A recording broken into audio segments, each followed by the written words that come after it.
সুপ্রিয় শিক্ষার্থীরা, গত ক্লাসে কিন্তু শুধু রিডিং পড়া হয়েছে। এখন অনুশীলনের সব প্রশ্নগুলো আমাদের করে ফেলতে হবে। তো যারা এখনও সাবস্ক্রাইব করেনি অবশ্যই সাবস্ক্রাইব করে পাশে থাকো। আর চলো আমরা শূন্যস্থান পূরণ করে ফেলি। আশ্রয়স্থল হলো এমন একটি জায়গা যেখানে প্রাণী নিরাপদে থাকে। 2. জীব তার প্রয়োজনীয় সকল বস্তু পরিবেশ থেকে পেয়ে থাকে। 3. উদ্ভিদের খাদ্য তৈরিতে সূর্যের আলো, পানি এবং বায়ু প্রয়োজন। 4. মানুষ প্রাকৃতিক সম্পদ আহরণ করতে পরিবেশের পরিবর্তন করছে। এরপরে 2 নাম্বার প্রশ্নের উত্তর। 1. খাদ্য তৈরি করার সময় উদ্ভিদ বাতাসে কি ত্যাগ করে? ক. অক্সিজেন। 2. বেঁচে থাকার জন্য প্রয়োজনীয় শক্তি মানুষ কোথা থেকে পায়? ঘ. খাদ্য থেকে পায়। 3. সংক্ষিপ্ত প্রশ্ন উত্তর। কোন কোন প্রাকৃতিক দুর্যোগ পরিবেশের পরিবর্তন ঘটাতে পারে? উত্তর: বিভিন্ন প্রাকৃতিক দুর্যোগ পরিবেশের পরিবর্তন ঘটাতে পারে, যেমন খরা, বন্যা, ঝড়, ভূমিকম্প, ভূমিধস ইত্যাদি। 2. জীবের বেঁচে থাকার জন্য কি কি প্রয়োজন? জীবের বেঁচে থাকার জন্য খাদ্য, আবাসস্থল, আশ্রয়স্থল, পানি ও বায়ু প্রয়োজন। 4. বর্ণনামূলক প্রশ্ন। 1. মানুষ কিভাবে পরিবেশের পরিবর্তন করছে? উত্তর: মানুষ নানা কর্মকাণ্ডের মাধ্যমে পরিবেশের পরিবর্তন করছে। মানুষ পরিবেশের বিভিন্ন উপাদানের উপর নির্ভরশীল। তার বেঁচে থাকার জন্য প্রয়োজন খাদ্য, আবাসস্থল, পানি এবং বায়ু। এই সব কিছুই মানুষ পরিবেশ থেকে আহরণ করে। তারা খাদ্যশস্য উৎপাদন, খামার তৈরি, বাড়িঘর, রাস্তাঘাট ও কলকারখানা তৈরিতে গাছপালা কেটে বনভূমি ধ্বংস করছে। প্রয়োজনীয় জ্বালানি ও আসবাবপত্র তৈরির জন্য অনবরত গাছ কাটছে। তাছাড়া বিভিন্ন ধরনের প্রাকৃতিক সম্পদ আহরণ করতেও মানুষ পরিবেশের পরিবর্তন করছে।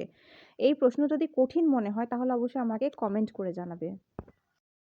2. একটি ইট সবুজ ঘাসের ওপর কয়েকদিন রেখে দিলে চাপা পড়া ঘাসের কি ঘটবে, কেন ঘটবে? উত্তর: একটি ইট সবুজ ঘাসের ওপর কয়েকদিন রেখে দিলে চাপা পড়া ঘাসের সবুজ বর্ণ পরিবর্তিত হয়ে সাদা বা ফ্যাকাশে হয়ে যাবে। এর মূল কারণ সূর্যের আলোর অনুপস্থিতি। সবুজ উদ্ভিদ সূর্যালোকের উপস্থিতিতে মাটিস্থ পানি ও বায়ুস্থ কার্বন ডাই অক্সাইডের সাহায্যে খাদ্য তৈরি করে। সূর্যালোকের উপস্থিতিতেই উদ্ভিদ সবুজ থাকে এবং খাদ্য তৈরি করে।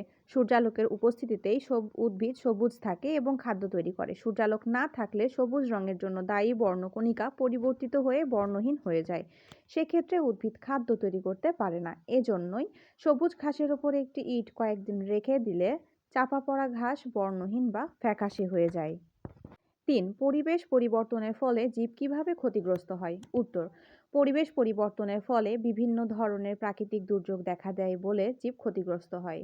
আবহাওয়ার বিভিন্ন উপাদানের মধ্যে রয়েছে বায়ুর তাপমাত্রা, আর্দ্রতা, বায়ু প্রবাহ, বৃষ্টিপাত ইত্যাদি। মানুষের অতিরিক্ত প্রাকৃতিক সম্পদ আহরণের কারণে পরিবেশে বিপর্যয় দেখা যায়।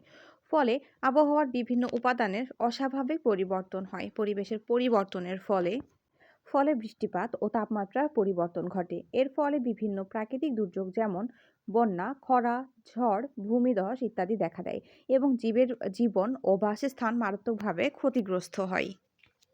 4. আবাসস্থল ও আশ্রয়স্থলের মাঝে পার্থক্য কি? তোমরা এটা কিন্তু ছক আকারে লিখতে পারো কিংবা এভাবেও লিখতে পারো। উত্তর: জীবের বেঁচে থাকার জন্য আবাসস্থল ও আশ্রয়স্থল প্রয়োজন। এ দুইয়ের মধ্যে পার্থক্য নিম্নরূপ। ক. উদ্ভিদ যে জায়গায় জন্মে এবং প্রাণী যে জায়গায় বাস করে তাই তার আবাসস্থল, যেমন জলজ পরিবেশ। অনেক উদ্ভিদ জন্মে এবং মাছ, কাঁকড়া ইত্যাদি প্রাণী বাস করে, তাই জলাশয় হলো এদের আবাসস্থল। অন্যদিকে আশ্রয়স্থল হলো প্রাণীর জন্য একটি নিরাপদ স্থান যা তাকে আক্রমণকারী প্রাণী বা বিরূপ আবহাওয়া থেকে রক্ষা করে। যেমন পাখি আশ্রয়ের জন্য গাছে বাসা তৈরি করে, তাই গাছ হলো পাখির আশ্রয়স্থল। খ. আবাসস্থল উদ্ভিদ ও প্রাণী উভয়ের জন্যই প্রয়োজন। অন্যদিকে আশ্রয়স্থল কেবল প্রাণীর জন্য প্রয়োজন।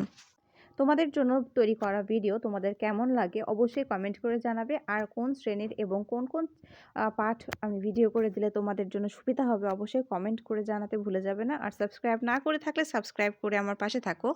দেখা হবে নতুন একটা ভিডিওতে। সেই পর্যন্ত সকলে ভালো থাকো। আল্লাহ হাফেজ।